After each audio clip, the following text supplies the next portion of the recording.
안녕하세요, 여러분. 오늘은 한국 문학의 역사, 상고시대부터 고려시대의 작품 중에 동동이라고 하는 고려가요 작품을 살펴보려고 합니다. 먼저 핵심 정리 내용부터 이야기하고 그다음 본문 보도록 할게요. 이 작품은 문학사적 갈래가 고려가요로 되어 있고요. 고려가요의 주요 특징은 여러분이 미리 배우셨다고 생각하고 더 이상 설명은 안 할게요. 자, 이 노래 성격은 민간에서 불려진 노래에서 민요적이고요. 구비전승의 노래는 대부분 민요적 성격이 있습니다. 자, 님에 대해서 찬양하는 부분도 있고, 이 노래의 제일 앞부분, 서사 부분에 임금님께 덕가복을 바친다는 내용이 있어서 송축적이라고 하는 부분이 있습니다. 어떤 대상을 찬송하고 높인다 이런 개념이고요. 그다음에 연가적이라는 의미는 그리워할 연자예요. 이 한자가. 그래서 그리움의 노래다. 그리움의 노래의 특징을 가지고 있다라는 뜻입니다. 형식은 연을 구분하고 있죠. 분연체. 자, 월령체라는 말이 처음 나오는데요. 이 노래의 특징이 매월 각 달에 세시 풍속이나 절기에 맞춰서 거기에 나오는 소재를 활용해서 화자가 자신의 마음을 표현하고 있거든요. 그래서 매달 이루어지는 어떤 행사를 표현하고 있는 노래다 해서 월령체라고 이렇게 그 형식을 적어 보았습니다. 자, 소재는요, 중심 소재, 제재는 세시 풍속과 그 계절에 맞는 자연물들, 그리고 사실 주요 소재는 이별의 문제입니다. 사랑한 사람을 떠나보낸 혼자 남겨진 이 여자의 그런 심정을 다루고 있거든요. 자, 그래서 주제는 님에 대한, 그 떠난 님에 대한, 내가 또 사랑하는 그 님에 대한 송축과 그리움, 연모라는 게 그리움, 그리고 사랑, 이런 감정들을 다루고 있습니다. 자, 그럼 이제 본문을 살펴보도록 하겠습니다.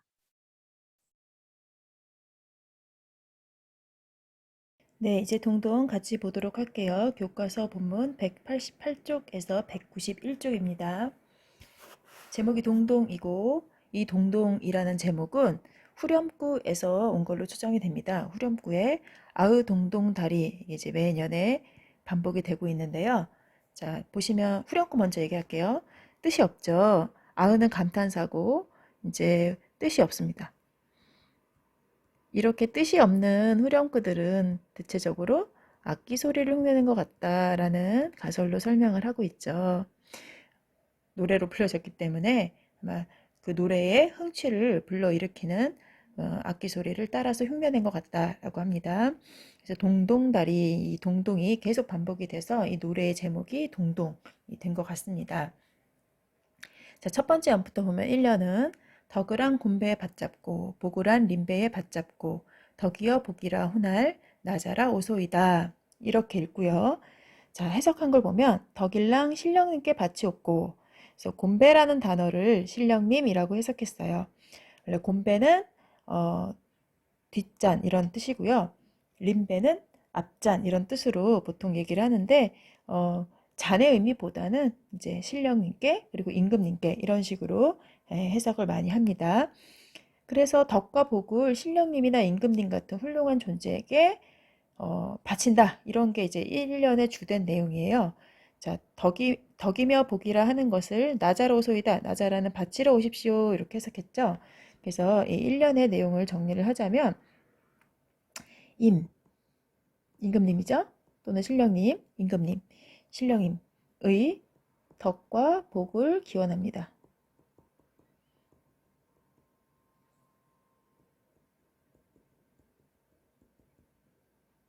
근데 이 1년의 내용은 뒤에 이어지는 다른 내용들과 너무 달라요, 내용이.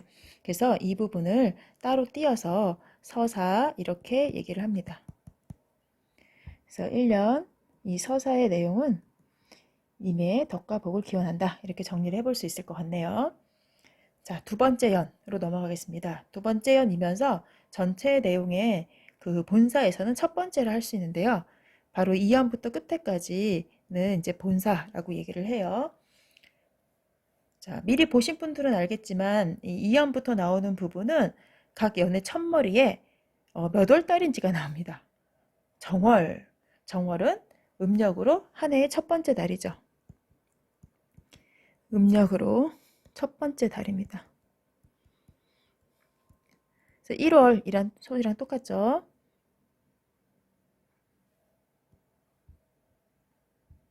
첫 번째 달입니다. 자, 정월의 이 시옷은 의, 관양격 조사의 의미를 가지고 있고요. 날인물은, 냇물은, 날이, 이 단어는 좀 많이 봤죠? 아으, 어쩌, 녹저, 한호인데, 아으, 감탄사고요. 어저, 녹저, 얼고 녹고, 자, 얼었다 녹았다 하는데, 그래서 1월의 냇물은 겨울 동안 얼어 있다가 따뜻한 바람이 불면서 녹습니다.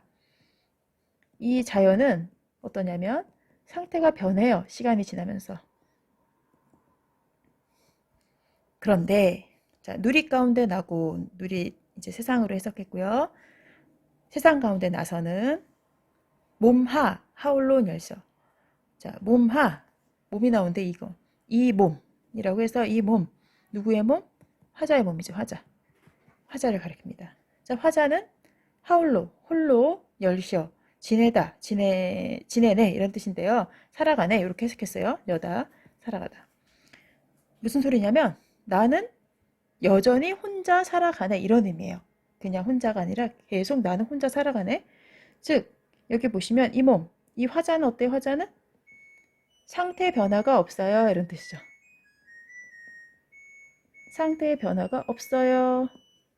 자연은 상태가 변화했는데 얼었다가 녹았는데 나는 계속 얼어있는 상태예요. 혼자 있는 거. 외롭고 춥고 하는 상태인 거예요. 즉 이 자연과 화자는 서로 어때요? 대비가 되고 있는 거죠. 대비가 되고 있습니다. 그래서 1월의 내용으로 봤을 때, 이 상황의 내용으로 봤을 때, 그 이연에 우리가 1월달 노래니까 1월령이라고 적어보죠. 이 노래 이 부분의 중심 내용은 자, 자연은 이렇게 변화가 있는데 나는 여전히 힘이 없어요. 힘 없이 여기서 혼자 지내고 있는 게 이 사람이 중심적으로 지금 느끼는 감정이잖아요. 그래서 힘없이 살아가는 혼자 있어요. 외로움이죠, 외로움. 이 외로움을 호소하고 있다. 그 외로움을 표현하고 있다라고 정리를 하면 좋을 것 같습니다. 자, 2월령 이번에 살펴보도록 하겠습니다. 2월 보름에 두 번째 달의 보름에 왜 특별히 보름이라고 했을까요? 이때 특별한 행사가 있었습니다. 연등회라는 원래 불교 행사지만 시작된 것은 신라 시대고요. 아주 성행한 거는 고려 시대인데 그때 이제 국가의 종교가 불교였잖아요. 그래서 그냥 단순한 종교 행사가 아니라 국가적인 행사였어요. 등불을 높이 켜서 달고요. 그 불빛을 보면서 부처님께 복을 비는 그런 행사였습니다. 자, 이 2월 보름에 높이 현 등불 다오라. 높이 현 등불 같구나. 자, 높이 현 등불 같구나. 무엇이 등불 같을까요? 바로 내가 사랑하는 님이 등불 같구나 라고 얘기를 하는 거죠. 만인 비추실 재지셨다. 자, 만 사람을 비추실 모습이시네. 이 단어 우리 많이 봤었죠? 창기파랑가자도 이 즉 나왔었죠. 모습이란 뜻입니다.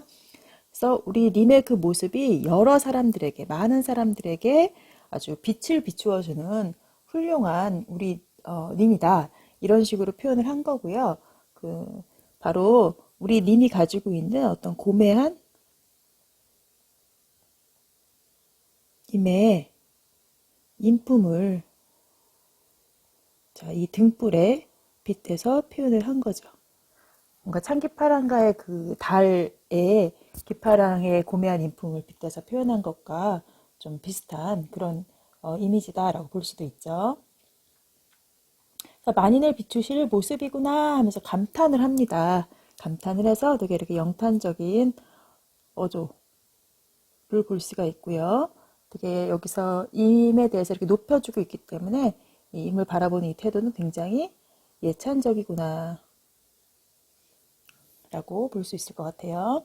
그래서 2월령의 내용을 정리해 보자면 2월령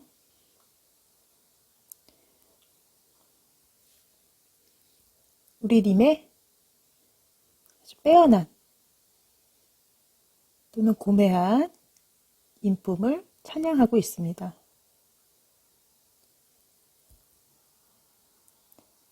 찬양한다, 예찬한다 같은 말이에요. 자, 3월로 넘어갈게요. 3월 나며 개한. 자, 3월이 지나면서 개한, 핀. 이게 꽃이 피는 걸 개화라고 표현하잖아요. 3월이 지나며 핀. 아으 만춘 달래꽃이여. 만춘. 봄이 가득한, 봄 산에 가득한 이런 뜻이에요. 달래꽃이여. 달래꽃이여. 진달래꽃인데요. 남의 불올 즈을 디녀나셨다. 해석은 남들이 부러워할 모습을, 또 나왔죠? 모습을 지녀나셨네. 갑자기 진달래꽃을 이렇게 얘기를 하고 있는데요. 여기서도 이 진달래꽃은 바로 님을 빗댄 표현이라고 볼 수 있습니다. 어떤 님의 아름다운 모습을 비유한 말이라고 할 수 있고요. 남들이 부러워할 그런 모습을 우리 님이 지닌 것 같다. 이런 식으로 해석을 하면 좋을 것 같습니다. 그 아름다운 사람을 꽃에 비유하는 건 꼭 뭐 여자만 꽃에 비유하는 게 아니라 이렇게 뭐 이 화자가 여성 화자라고 하면 님은 남성일 가능성이 높잖아요. 그래서 님의 아름다운 모습을 표현한 거다 이렇게 보고요. 그래서 3월령은 바로 님의 아름다운 모습을 예찬합니다.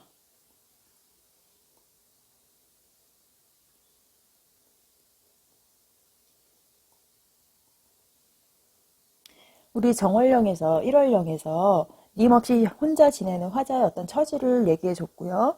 지금 2월령과 3월령에서는 님에 대한 이 화자의 어떤 찬양의 태도, 예찬하는 모습이 주로 나와 있습니다. 자, 4월령 볼게요. 4월 아니 잊어. 4월 아니 잊어. 아으 오실시어 꾀꼬리세요. 자, 오시는구나. 꾀꼬리세요. 꾀꼬리세요. 자, 이렇게 소재 나올 때 한 번씩 체크를 해주셔야 됩니다. 이게 어떤 의미로 쓰였나? 무슨 따는 무엇인가, 어인일로, 무슨 일인가, 뭐 이런 개념으로 보시면 돼요. 그래서 어이타 이렇게 얘기했어요. 어인일로. 자, 녹사님은 이제 녹사는요, 관직을 나타내는 표현이었거든요. 신라부터 고려 또 조선까지도 이제 관직을 나타내는 명칭으로 쓰였어요. 그래서 화자가 그리워하는 님이 이런 어떤 관직에 있는 조금 높은 위치에 있는 남자인가 보다 이렇게 좀 생각을 해볼 수 있죠. 그 녹사님은 우리 님이죠. 화자에게 있어서 그리워하는 그 님은 옛날을 잊고 신겨. 옛날을 잊고 계신지요. 그러니까 이때 옛날은 나와 함께 있었던 그 시간이겠죠. 나와 함께 있었던 그 시간을 잊고 계신지요. 그러니까 옛날이라고 표현했지만 결국 화자겠죠. 화자. 나를 잊어버렸나요? 뭐 이런 얘기겠죠. 아우 동동다리. 자, 그래서 지금 4월령은 내용을 오지 않는 님을 그리워하는, 나 이제 잊어버렸나요? 이렇게 하면서 그리워하는 내용이 이제 중심입니다. 오지 않는 님을 그리워하며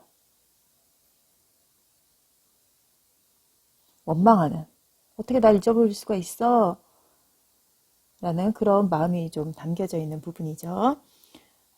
여기서는 자, 꾀꼬리새는 왔는데 녹사님은 안 왔어요. 그래서 이 꾀꼬리와 녹사님의 상황이 지금 대비가 된다라고 볼 수 있겠죠. 그래서 대조의 표현을 썼다라고 할 수 있고요. 이제 꾀꼬리새도 이제 자연을 나타내는 거죠. 그러니까 자연과 또 인간의 일이 대비가 되는구나 이렇게 또 볼 수 있는 부분인 것 같습니다. 자, 5월령 넘어갈게요.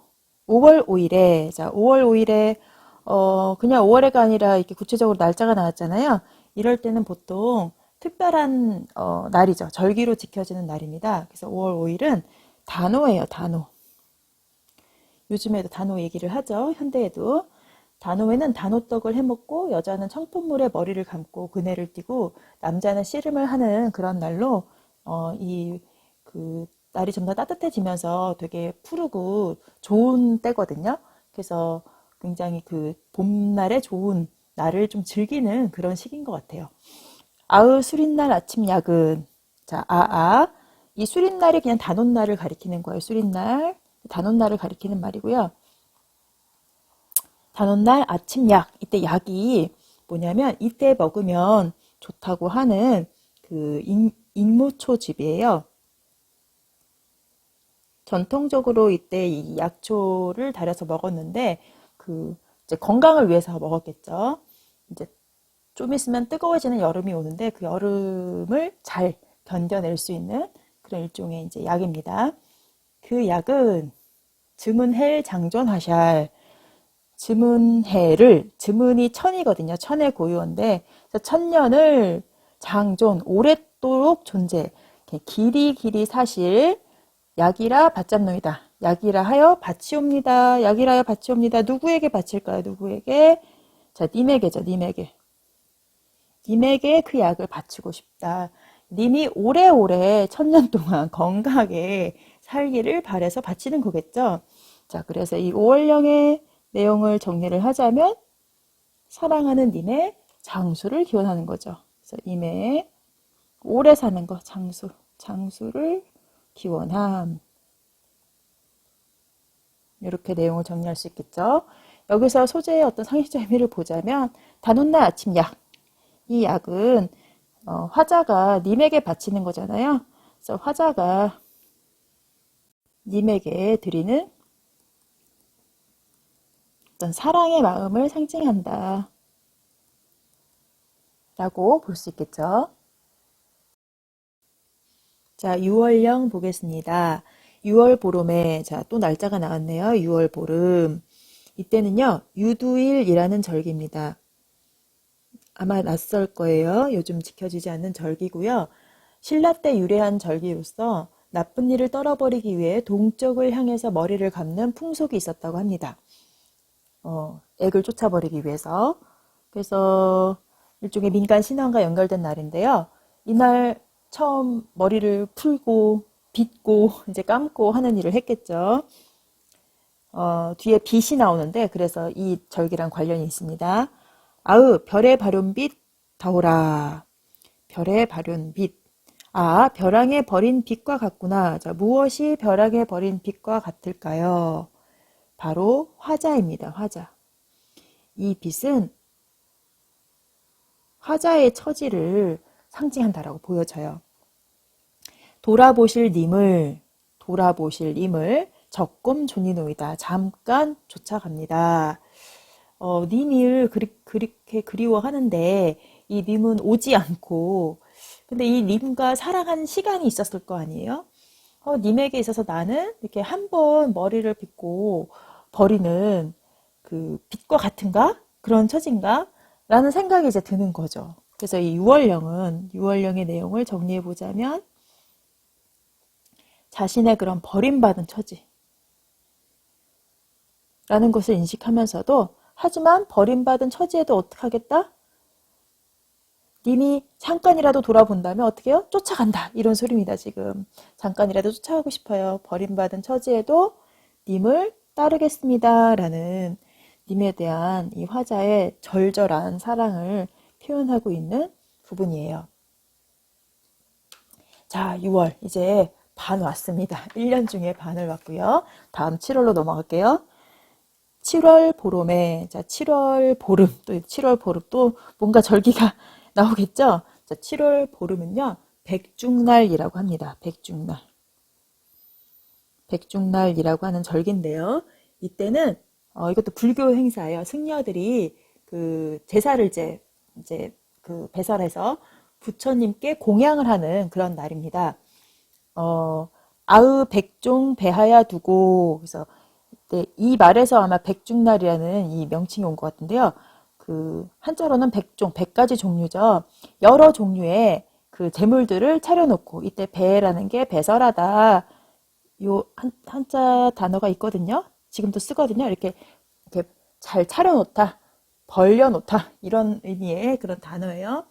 백종 재물을 차려놓고 님을 한데 여가죠. 자, 님과 함께 가고 싶네.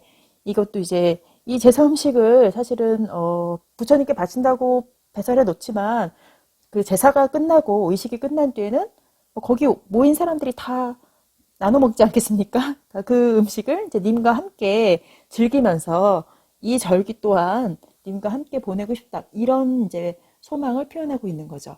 원을 비잡노이다.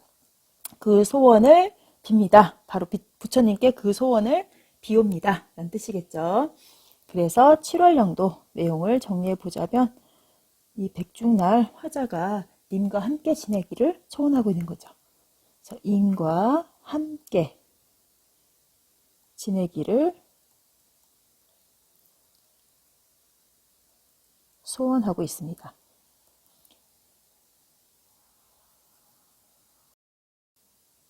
자, 이제 8월 보도록 할게요. 8월 보로만, 자, 8월도 이제 보름 때 뭔가 특별한 절기가 있는데, 이건 여러분들 다 아실 것 같아요. 음력 8월 보름은 예, 한가위로 지금도 지내고 있는 명절이죠. 아으 가베 니리 말한, 자, 가베라는 단어가 나옵니다. 혹시 한국사 시간에 배웠는지 모르겠는데, 이 한가위의 그, 명칭이 가베에서 왔죠. 하는 이제 크다는 뜻이고, 바로 이 한가위의 원래 명칭이 여기서 온 건데, 가윈날이지만, 이제 가윈날이지만 이렇게 썼어요. 자, 님을 매션여군. 자, 님을 모시고 다니거든. 오날날 가베셨다. 오늘이 바로 가베로구나. 자, 무슨 얘기냐면, 이 한가위는 지금까지도 지낼 큰 그 명절의 하나잖아요.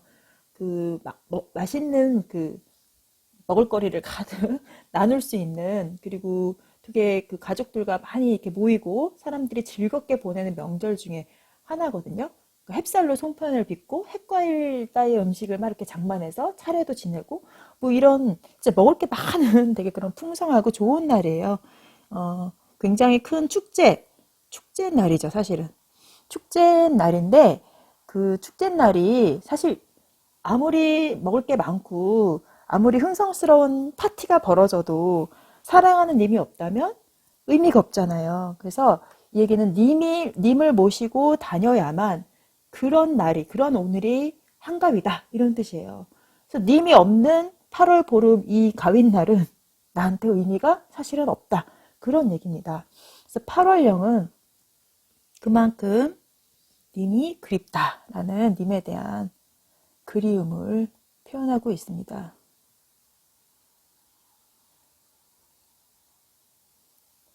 자, 9월로 넘어갈게요. 9월 9일은 중양절이라고 한 또 절기입니다. 아까 8월 보름 이제 한가위였고, 이제 9월 9일은 중양절이라고 또 다른 절기가 나오는데요. 약이라 먹논, 약이라고 먹는 황화고지 아내드니, 자, 황화고지, 이거는 누런 국화꽃입니다. 누런 국화꽃이 안에 드니, 국화꽃이 발이 달려서 안에 들어온 건 아니고요. 바깥에 이제 국화꽃이 피어있는 풍경을 아마 안에서 이렇게 바라본 것 같아요. 그 풍경이 안으로 들어오는 그런 의미로 쓴 것 같습니다. 세셔 가만하여라. 세셔 갈수록 가만하다. 아득하다. 갈수록 아득하구나. 자, 이렇게 해석을 했는데요. 이 세셔는 여기서 갈수록이라고 했지만 다른 데서는 초가집이라는 의미로도 해석을 합니다. 그러니까 초가집 안이 가만하다. 그러니까 미동도 없다. 어떤 소리도 없다. 굉장히 조용하다. 이런 의미거든요. 아득하다라고 했지만 되게 조용하다. 즉 뭐예요? 같이 얘기하고 떠들 사람이 없어. 너무 적막해. 외로워. 저 아름다운 국화꽃을 보고서 함께 즐길 사람이 없어. 이런 의미거든요. 그래서 이 9월령도 화자가 얘기하고 싶은 것은 바로 이미 계시지 않아 너무 쓸쓸해요. 라는 것이죠. 가을에 되게 풍경이 아름답잖아요. 하늘도 파랗고 단풍도 곱고 이런 국화꽃이 온 산에 가득할 텐데 이 아름다운 풍경을 함께 즐길 님이 없어서 더 쓸쓸하다, 더 외롭다, 이런 의미로 보시면 좋을 것 같습니다. 자, 이제 10월 볼게요. 10월에, 자, 10월은 이제 구체적인 날짜는 안 나왔네요. 절개 없는 거예요. 자, 아으, 점이연, 바랏, 다호라. 점여놓은 고로쇠 같구나. 이렇게 해석을 했는데요. 이 점이연, 바랏, 우리 교과서에는 고로쇠라고 얘기했는데, 보리수 나무, 이렇게 많이 얘기를 합니다. 보리수 나무 같구나. 꺾어버린 후에 디니실 한 분이 없으셨다. 지니실 한 분이 없네. 그래서 이건 뭐냐면 뭐 이걸 들고 다니면서 이 나무를 어디다 썼는지는 잘 모르겠어요. 근데 꺾어서 버렸다라는 의미로 봤을 때 버려진 존재거든요. 이것도. 그래서 이거는 바로 누구냐면 바로 화자죠. 화자. 이것도 화자의 처지를 비유한 소재로 쓰입니다. 10월이면 이제 날이 더 추워지고 쓸쓸해지잖아요. 그래서 이 10월령에서 노래하는 것은 자신의 어떤 버려진 신세, 그것을 너무 이렇게 슬퍼하는 내용이 느껴집니다. 그래서 10월령은 임에게 버림받아 슬퍼함. 이렇게 정리할 수 있겠네요. 화자의 처지를 빗댄 소재는 점이연 바랏인 거죠.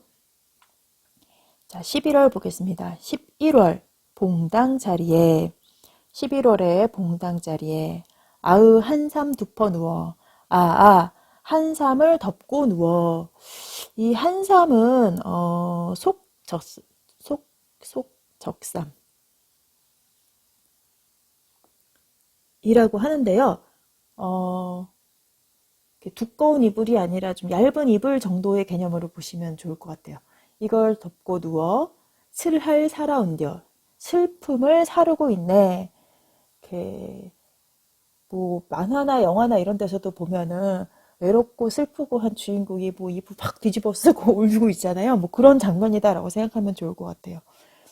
고운일 스시옴 열셔 고운님과 떨어져 지내는구나 살아가는구나 하면서 자신의 또 이렇게 외로운 신세를 좀 한탄하고 있습니다.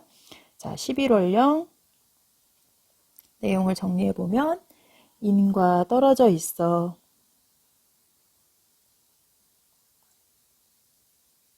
외로워함 혼자 이불 속에 들어가 청승맞게 울고 있는 그런 장면을 좀 생각해 보시면 되겠습니다. 자, 이제 거의 마지막 월이 다가왔습니다. 볼게요. 12월 분디남가로 갔곤. 자, 12월에 분디나무로 깎은 이렇게 해석했어요. 분디나무로 깎은 아으 나잘 반했죠 다호라. 나잘 반 소반에 이제 나잘 반은 소반의 이렇게 소반 조그만 쟁반이에요. 작은 상 같은 쟁반인데요. 그 쟁반에 저 다오라 저는 젓가락입니다. 소반에 놓인 젓가락과 같아요. 무엇이 이 소반에 놓인 젓가락과 같을까요? 무엇이? 자, 내가 화자예요. 화자예요. 님의 앞에 들어 어리노니 자, 님의 앞에 가지런히 놓으니 이렇게 님 앞에 이렇게 가지런히 놓으니 그러니까 젓가락을 님한테 이렇게 드린 거죠. 나를 님 앞에 이렇게 드렸어요. 님이 나를 이제 가지라고 어떻게 보면 이제 드린 거죠. 그랬는데 반전이 일어납니다. 손이 가져다 물어잡나이다. 손이 가져다 물었어요. 님이 아니라 이거 누굽니까? 내가 사랑하는 님이 아닌 다른 사람이 손님인데 손님. 내가 사랑하지 않는 다른 사람이 가져다가 물었어요. 이러면 어떻게 된 거예요? 나와 님은 사랑이 이루어질 수가 없게 되는 거죠. 그래서 이루어지지 못한 사랑. 이 사랑 결국 이루어지지 못했구나. 그대로 표현으로 놓고 보면, 이 여자가 사랑하지도 않는 다른 남자한테 시집을 가게 됐나? 뭐, 결혼을 하게 됐나? 뭐 이런 생각도 할 수 있고요. 근데 이제 구체적으로 그런 의미로 보기보다는, 그냥, 결국은 이루어지지 못했구나. 그래서 이 사람은 어떨까요? 너무너무 슬프겠죠. 그래서 12월 영의 내용은, 핵심 내용은, 님과의 사랑이 이루어지지 못했구나. 님과의 사랑이 이루어지지 않아 슬퍼하는 화자의 모습을 또는 절망하는 화자의 모습을 우리가 볼 수 있습니다. 자, 이렇게 본문을 한번 쭉 살펴봤는데요. 바로 2년부터 이렇게 13년까지는 본사로 묶일 수가 있습니다. 자, 이제 전체 내용을 한번 정리해 보도록 할게요. 전체 구성은 1년부터 13년까지 되어 있는데 1년은 서사로서 임금님의 덕과 복을 기원한다라는 내용이었고요. 2년부터 13년은 각 매달 1월, 2월, 3월 이렇게 시작을 하죠. 그래서 본사로서 그 임이 없는 외로운 처지에서의 화자의 심정을 다뤘습니다. 1월은 임 없이 살아가는 외로운 처지를 호소했고요. 그 정월의 시냇물은 얼었다 녹았다 하는데 나는 계속 혼자 있네 하면서 자연물과 자기를 대비시켰습니다. 2월은 그 등불에 님을 빗대면서 님의 빼어난 인품을 예찬했고요. 3월은 진달래꽃에 님을 또 비유했죠. 그래서 님의 아름다운 모습을 찬양했습니다. 4월은 오지 않은 님을 그리워하며 원망하고 있고요. 꾀꼬리 새는 왔는데 왜 님은 안 오나 그런 얘기를 했습니다. 5월은 단오날 얘기를 하면서 술인날 그 아침 약을 님에게 바치겠다. 님은 안 오지만 나는 님에게 계속 그 축복을 빌어주고 있는 그런 화자의 모습을 볼 수 있습니다. 6월령은 그 벼랑에 떨어진 버려진 빛 같다. 내가 그러면서 자기가 버림받은 처지임을 얘기했고요. 하지만 님이 돌아본다면 나는 님을 따르겠다. 나는 버림받은 처지에도 님을 따르겠다라는 내용이 주로 나왔습니다. 7월에는요, 님과 함께 지내기를 기원하고요. 백중날이었죠. 그다음에 8월은 한가위 날인데 님이 있어야 한가위지. 님이 없는데 무슨 한가위냐. 그런 내용이었습니다. 자, 9월은 님이 계시지 않아서 쓸쓸하다. 노란 그 국화꽃이 굉장히 이렇게 아름답게 피어 있어도 님이 없는 집은 너무 쓸쓸하고 조용하다. 그런 얘기였습니다. 10월은 님에게 버림받아서 슬퍼하는 그런 내용이 또 나오고요. 이제 날씨가 추워지니까 점점 더 이제 슬퍼하고 쓸쓸하고 외롭고 하죠. 11월에도 님과 떨어져 있는 홀로 지내는 자신의 외로움을 토로하고 있습니다. 12월에는 님과의 사랑이 이루어지지 않아서 결국 슬퍼하는 내용인데요. 비유가 좀 참 재밌다고 표현하긴 그렇지만 자기를 그 쟁반에 놓인 젓가락에 비유를 하면서 님에게 갖다 바쳤는데 님이 아니라 손님, 그러니까 다른 사람이 와서 가져갔다 하면서 결국 님과의 사랑이 이루어지지 않은 상황을 비유적으로 표현을 했습니다. 자, 이렇게 봤을 때 이 작품이 1년과 2년에서 13년이 굉장히 성질이 다르다. 그걸 이제 조금 어려운 말로 이질성이라고 표현해요. 그래서 시상전개의 이질성을 보여주는데요. 1년은 임금님에 대한 찬양과 송축의 내용을 담았는데 2년에서 13년은 헤어진 연인을 그리워하는, 그래서 슬퍼하고 있는 어떤 여자의 심정을 담고 있습니다. 그래서 이걸 통해 봤을 때 우리가 추리하기로는 이 노래가 민간에서 불리다가 궁중음악으로 유입될 때 임금님을 송축하는 내용, 이게 궁중에서 연회 때 불려졌으니까 그런 내용이 이렇게 추가된 게 아니냐. 그리고 그 후렴구 같은 경우도 그때 첨가된 게 아니냐라고 이제 추정을 합니다. 그러니까 1년의 내용이 아마 궁중 악곡으로 편입되면서 들어간 것 같다라고 보는 거죠.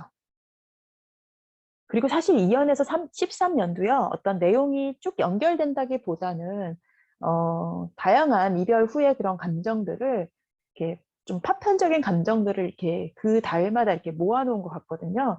그래서 이것도 어떻게 보면은 한 명이 일관되게 창작된 건 아닌 것 같다, 창작한 건 아닌 것 같다, 국이 전승되면서 이제 전달되는 사람들의 어떤 감정들이, 여러 감정들이 이렇게 들어간 게 아닌가. 그래서 그렇게 추측을 하기도 합니다. 1년의 내용도 너무 다르고 사실 2연부터 13년까지도 계속 뭔가 일관성을 가지고 전개된다라고 보여지진 않는다라는 것이 이 노래에 대한 그런 어떤 해석의 특징입니다. 다음은 학습 활동을 볼 텐데요. 간단히 내용만 확인을 하겠습니다. 1번을 보시면 이 작품을 감상하고 작품에서 화자님을 비유한 표현을 찾아보자 라고 했는데요. 자, 화자를 이제 비유한 표현으로는 유월령에 있는 벼랑에 버린 빛이 이제 화자의 처지를 빗댄 거죠. 그리고 시월령에 보시면 점여놓은 고로쇠로 표현을 했는데 그 표현이 해당이 되고요. 12월에 그 소반의 그것이 이제 화자에 해당하는 표현이겠죠. 님은 2월령에 나온 높이 켠 등불, 님의 고매한 인품, 뛰어난 막 사람들이 모두 이렇게 우러러 볼 만한 그런 인품을 찬양한 부분이었고요. 그다음에 3월령에 나오는 진달래꽃, 남이 부러워할 모습이다. 그래서 님의 어떤 그 아름다운 모습을 빗댄 대상으로 등장을 했습니다. 그래서 이렇게 소재가 되게 상징적 의미로 쓰이고 있는 걸 여러분이 한번 확인해 보시면 좋을 것 같아요. 두 번째, 이 작품에 나오는 세시 명절을 정리해보고 작품의 전개 방식에 관한 특징을 살펴보자 라고 했는데요. 각 세시 명절은 이렇게 정리를 해볼 수 있습니다. 본문 설명하면서도 이야기한 부분이라 여러분이 한번 눈으로 확인해 보시면 될 것 같아요.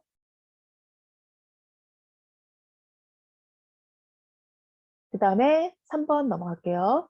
고려가요에 대한 다음 자료를 살펴보고 이 작품의 전승 과정에 대해 알아보자 라고 했는데요. 이 작품에서 내용이나 정서가 작품의 전체적인 내용과 이질적인 부분 찾아보자. 이것도 아까 얘기했던 거죠.